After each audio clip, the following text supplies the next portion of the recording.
This video falls under fair use. Fair use allows commentary, criticism, and reactions. I'm showing you this clip of Rachel Nichols reacting to JJ Redick, LeBron James and the Lakers playing like trash. Check this clip out.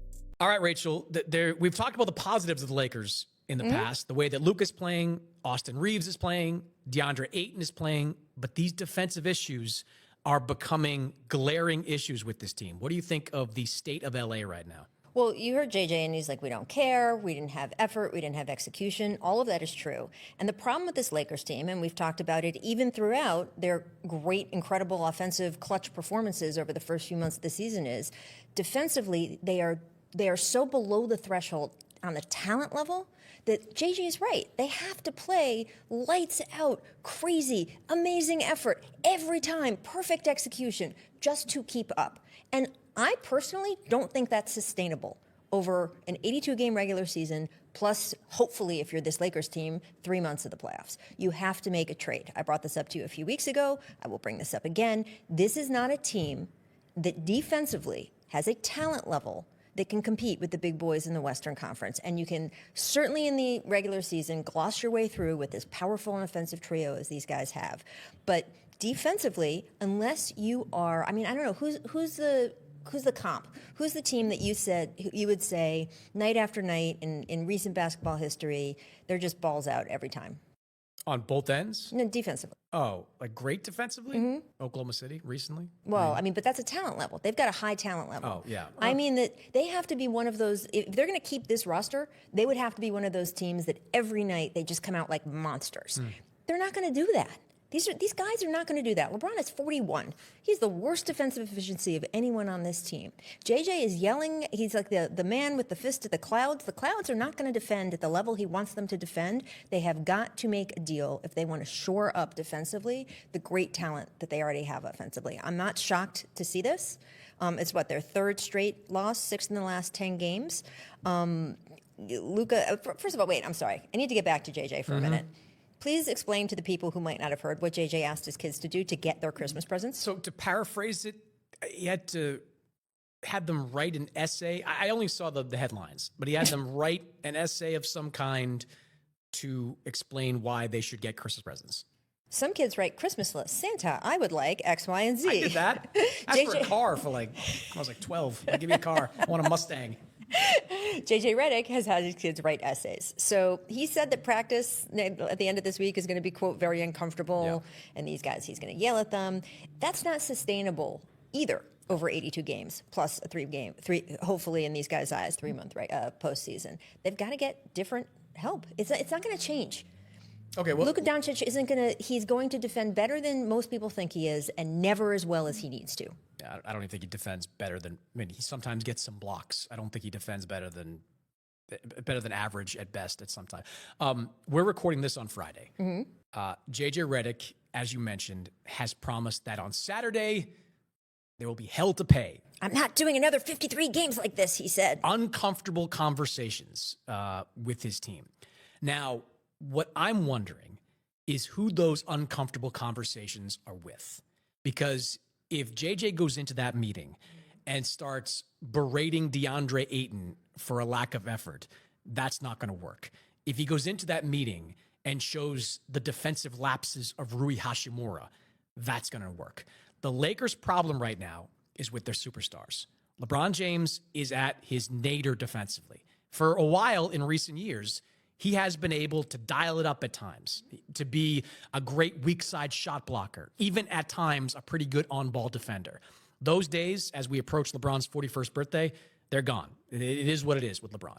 Let me just jump in real quick because this is the kind of conversation that always brings energy. When you hear this type of reaction, it really connects to how people view expectations and the actual reality. A team like the Lakers is always under a microscope, so every performance gets magnified. You can feel the frustration coming from years of build-up, not just one stretch of games. A lot of fans remember the standards that were set before and naturally compare them to what they see now. That comparison fuels strong opinions, especially when effort and consistency get questioned. Luka is a huge problem. A huge problem. Luka Dončić often displays minimal effort on the defensive end of the floor. Often displays minimal effort. Luka Dončić more often complains to the referee, and when he does, he leaves the Lakers playing 4-on-5. Go back to that Christmas Day game. How many times did Luka Dončić think that Amen Thompson fouled him or Tari Eason fouled him, and he allowed his frustration with the officials to consume him, not just for like one play, for like multiple possessions, for dead balls, 1 or 2 possessions later, he's still talking to the referees. Luka, in a best case scenario sometimes, is a below average defender in a half court set. But too many times, he is leaving the Lakers high and dry to play 4-on-5. That is a huge problem. If I'm JJ Redick, look, LeBron, he is what he is. He's 41 years old. Austin Reeves, I'd have some gripes with his defensive effort as well and how he's playing defensively. But the defensive woes, what JJ said, some guys keep doing the same things over and over again. That is Luka Dončić. Luka Dončić defensively is the problem with the Los Angeles Lakers. Guess what? You know how LeBron is not going to get in a time machine and become 30 again? Luka Dončić is never going to be a great defensive player. Luka Dončić is probably never going to stop arguing with referees, and Luka Dončić is never going to put in the effort and energy on defense that he does on offense. That is a truly sad indictment. I mean, I don't disagree with you, but like that's... it's just the truth. You know how I've sat here for, at this point now, 2 years and said, hey, Victor Wembanyama, I think he's going to be a top 10 player of all time. I have never said that about Luka, even though I am a huge Luka Dončić fan. I love watching him. However, he is not going to change. And this is the thing that the Dallas Mavericks decided, you know what? Trade him.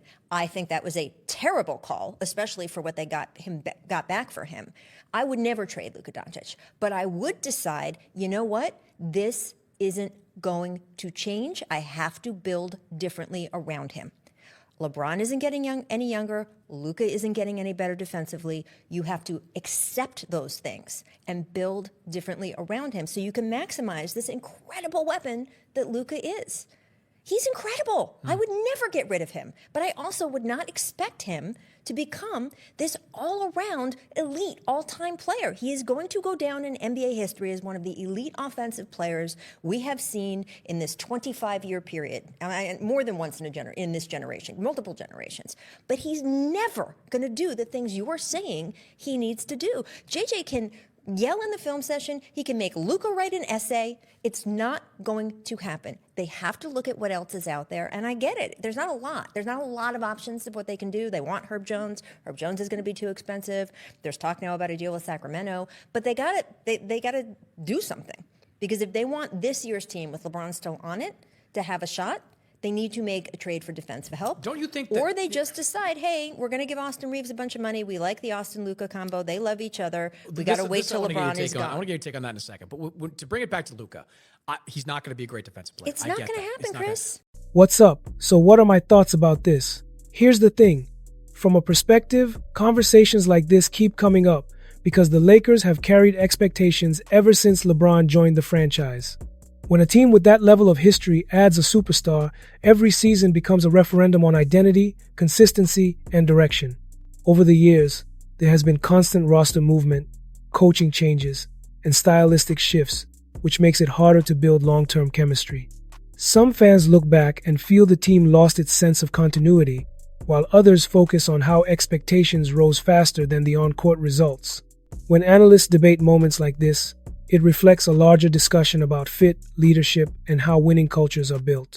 It is less about one clip and more about years of pressure, media attention, and nonstop comparison to past eras.